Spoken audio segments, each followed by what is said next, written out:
உங்க எல்லாத்துக்கும் சொல்ற, எதிர்மறை எண்ணமே வாழ்க்கையில துளியும் இருக்கக்கூடாது. நடக்குமா நடக்காதா சந்தேகம், நடக்கும்டா, நடக்கலையா முருகன் எடுத்துக்கிட்டேன் அவ்வளோதான், விட்டுரு, அடுத்த வேலைக்கு போயிடணும்.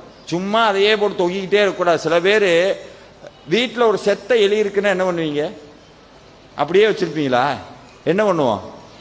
தூக்கி போட்டுருவோம். ஒருத்தன் வீட்டுக்கு வந்திருக்கான், எலி செத்து போச்சு, செண்டு அடிச்சிருக்காங்க வீட்டை சுற்றி, எங்கே கிடக்குன்னு தெரியல, செண்டு அடிச்சிருக்காங்க நல்லா படபட படபடன்னு.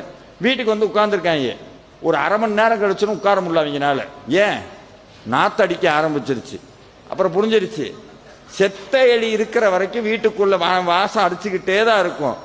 நம்மளுடைய கடந்த கால வாழ்க்கையும் கடந்த கால எண்ணங்களும் செத்த எலிதான். அதை உள்ள சுமந்துக்கிட்டு இருக்கிற வரைக்கும் நாத்த அடிச்சுக்கிட்டே தான் இருக்கும். எப்போ தூக்கி அப்படி வீசுறமோ அப்பவே வாழ்க்கை சந்தோஷமா இருக்கும்.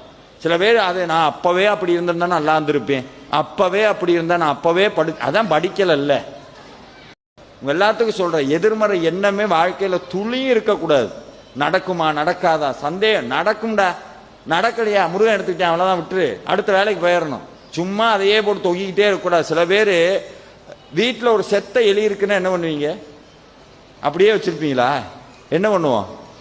தூக்கி போட்டுருவோம். ஒருத்தன் வீட்டுக்கு வந்திருக்கான், எலி செத்து போச்சு, செண்டு அடிச்சிருக்காங்க வீட்டை சுற்றி, எங்கே கிடக்குன்னு தெரியல, செண்டு அடிச்சிருக்காங்க நல்லா படபட படபடன்னு. வீட்டுக்கு வந்து உட்கார்ந்துருக்காங்க. ஒரு அரை மணி நேரம் கழிச்சுன்னு உட்கார முடியல அவங்கனால. ஏன்? நாத்து அடிக்க ஆரம்பிச்சிருச்சு. அப்புறம் புரிஞ்சிருச்சு, செத்த எலி இருக்கிற வரைக்கும் வீட்டுக்குள்ள வாசம் அடிச்சுக்கிட்டே தான் இருக்கும். நம்மளுடைய கடந்த கால வாழ்க்கையும் கடந்த கால எண்ணங்களும் செத்த எலிதான். அதை உள்ள சுமந்துக்கிட்டு இருக்கிற வரைக்கும் நாத்த அடிச்சுக்கிட்டே தான் இருக்கும். எப்போ தூக்கி அப்படி வீசுறமோ அப்பவே வாழ்க்கை சந்தோஷமா இருக்கும்.